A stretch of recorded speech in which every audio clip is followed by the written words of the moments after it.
శ్రీమాత్రే నమః. అందరికీ శుభోదయం అండి. అందరూ ఏం చేస్తున్నారు? అయితే ఈరోజు 77వ గణతంత్ర దినోత్సవం, రిపబ్లిక్ డే. మన రాజ్యాంగం రూపుదిద్దపడింది డాక్టర్ అంబేద్కర్ గారి చేత. అయితే ఇప్పుడు పిల్లలకి ఎవరికి మన జాతీయ గీతాన్ని వాళ్ళు పాడలేకపోతున్నారు. కానీ ప్రతి ఒక్కరికి, పెద్దవాళ్ళకి, పిల్లలకి కూడా వచ్చి ఉండాలి.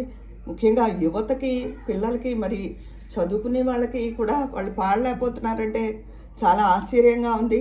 మాకు చిన్నప్పుడు పొద్దున్న వందే మాత్రం, సాయంత్రం జనగణమన పాడించేవారు కంపల్సరిగా.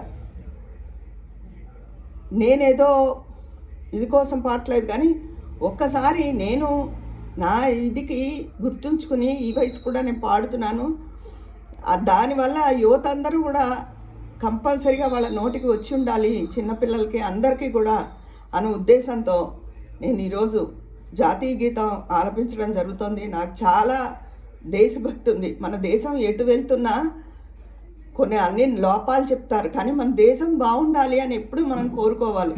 అప్పుడు తప్పకుండా మన దేశం అభివృద్ధిలో ఉంటుంది, అన్ని విషయాలు కూడా బాగుంటాయి. అంతేగాని మన దేశం ఇంతే, ఇంకో దేశం బాగుంటుంది అని ఎప్పుడూ పొగడకూడదు. మన దేశం మనదే.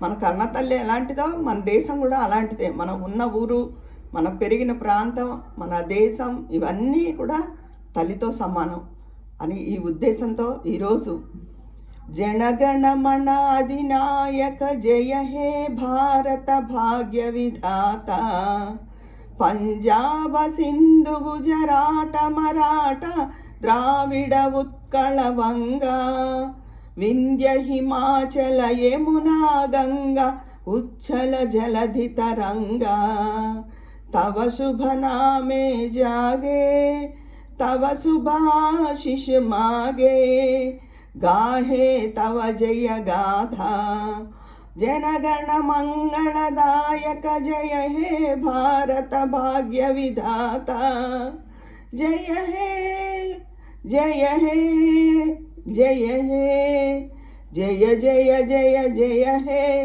జై హింద్. ఈ నా పాట ప్రతి ఒక్కరికి వచ్చి ఉండాలని, ముఖ్యంగా యువత, పిల్లలు అందరూ వాళ్ళ నోట్లో పలకాలని కోరుకుంటున్నాను.